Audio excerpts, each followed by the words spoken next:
If the narcissist reach out to you and say, can we talk? Don't fall for it. That's just one of their tricks to get you to reminisce on the past and all the times y'all shared together, which may have been good times to them, may have been just a drag along time for you. And maybe some of the time you did spend with them was good before you figured out who they were. But the thing about it is, if they can get you into those deep thoughts and emotions and they can pull on your heartstrings and get the conversation going, then that's their way of saying, yeah, I have a chance at them again. That's why it's important to be serious about those boundaries. Because if you're not serious about the boundaries from the start, which means cut off all contact, block every way that they can get to you. They may try to get to you some other way, but once you realize it's them, block them again. 3 mistakes we make going no contact. And you may not even know that you're making these mistakes because it's unintentional. You may think that you're really doing no harm in replying to the person who you're going no contact with. You may think that you're not doing any harm by acknowledging a comment or a compliment. You may think that you're not doing any harm by communicating with mutual friends or family members of the person who you've gone no contact with. But what you're doing, it's not so much as the harm part. It's the delaying the process of healing, the process of growing, and the self-reflection on everything that has happened. You know, when you're doing this work on yourself, when you're working on yourself and you're striving to do better. You're doing it for a reason, and there are steps you have to take. And those steps start with setting boundaries. And you have to be serious about the boundaries.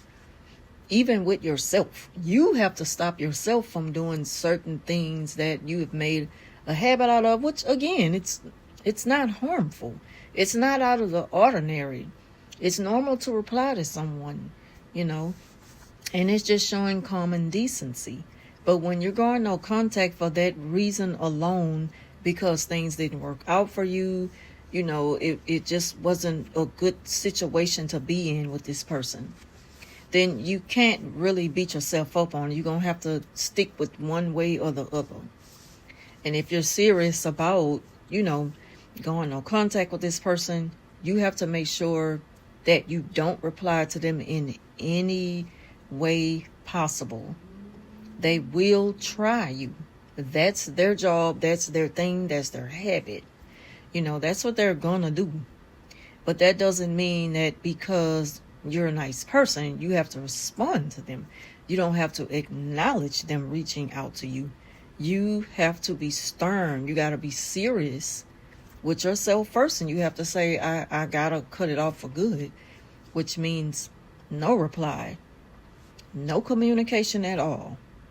Do not acknowledge them. You have to pretend like that as harsh as it may sound, you might have to act like that they don't even exist. I mean, everyone's no contact rule, everybody's no contact is different for each person. And I mean, it looks different for everyone, because if you've gone no contact with family, but there's a family function, there's a family reunion, at some point you're going to have to acknowledge, because you're in person. But that doesn't mean you have to keep it up after that.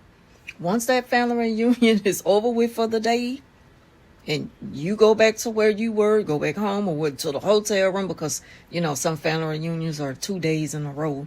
And some people, when they fly out or they, go out of town, different things like that, they may stay at a room. So you might not be going right back home. But either way it goes, leave it there. Don't take it home with you. Don't, if you just really feel like this person is so toxic, I don't see no change in them at all. And what's the point of trying to, expect something different and turn over new leaves, start something new with them, start over fresh with my cousin or whatever. And you see I don't really see the change in this person.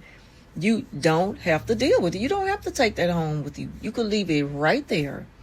Play nice and leave it right there, but still be real with yourself. Don't lead them on to any unrealistic expectations of having you again. You have to let them know it's good to see you or whatever, but, it is what it is, leaving it here. And again, it may sound harsh, but if you're serious about no contact and cutting toxic people off, people that mean you no good, that adds nothing to your life, then, that's just the road you're going to have to play. You're going to have to be serious about it. Now, and when it's a relationship, it's the same thing. Now, the thing about the relationship is when you see the person in public and they speak, if you want to speak because you just don't want to seem rude, you speak and you keep going. You hey, hello, how you doing? And you keep it moving.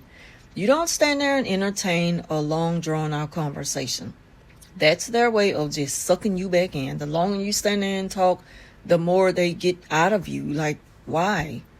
You don't have to do that. And for some people, they may feel like, well, that's okay. We could talk, but I'm going to let them know that it stops right here. Okay, that's fine too. Long as you remember that you just don't take it back with you. And don't lead them on to think that, maybe we can see each other again. Got to be serious about the no contact. And the way to handle no contact on social media should be much more easier because you're not dealing with the person face to face. There's no, one-on-one contact.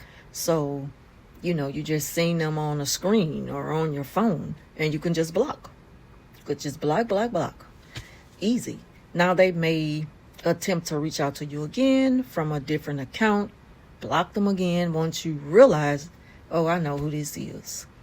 And again, that family member who, is constantly trying to reach out to you after you've seen them in person at the family function or whatever, they may try different methods. Oh, let me start a family group chat. And then once they start that family group chat and you remove yourself from it because it's like, I don't want to be a part of it because you're the one who created the chat, So I don't want to be a part of it, but the rest of the family, they know that y'all good on everything and it's all love. The thing about it is this person will pick up on it like, okay, I'm losing the connection and I'm just like not happy with the way things are going because I tried to put on this act that's really not holding up for me. It's not playing out the way I wanted it to. So now what I'm going to do is create another group chat. And this time I'm going to exclude them. Now they're doing this to let it be known. They're making it obvious to the other family members that they excluded you deliberately from that group chat as a form of punishment. They want you to know that you're being punished because you removed yourself at first. When a narcissist take an injury, their number one comeback is, okay, I got to get you back now. I got to punish you. I got to make you feel what I felt. And so now other people might notice, and start to question, where such and such, why aren't they in the group? And so they have to be like, I don't know. I just think that they didn't want to be, and they're going to try to victimize themselves like, oh, they didn't want to be so that the people can speak negative about you. But when that doesn't work out, and I've been there with that situation. That's how I can speak on so well. When that doesn't work out, they reach out to you one-on-one and say, I was just trying to see if you want to be in a chat now. Like, okay, I'm taking you out of the corner. You're free from time out. Are you ready to play nice? Those are the type of games that narcissists play. You got to be serious with no contact.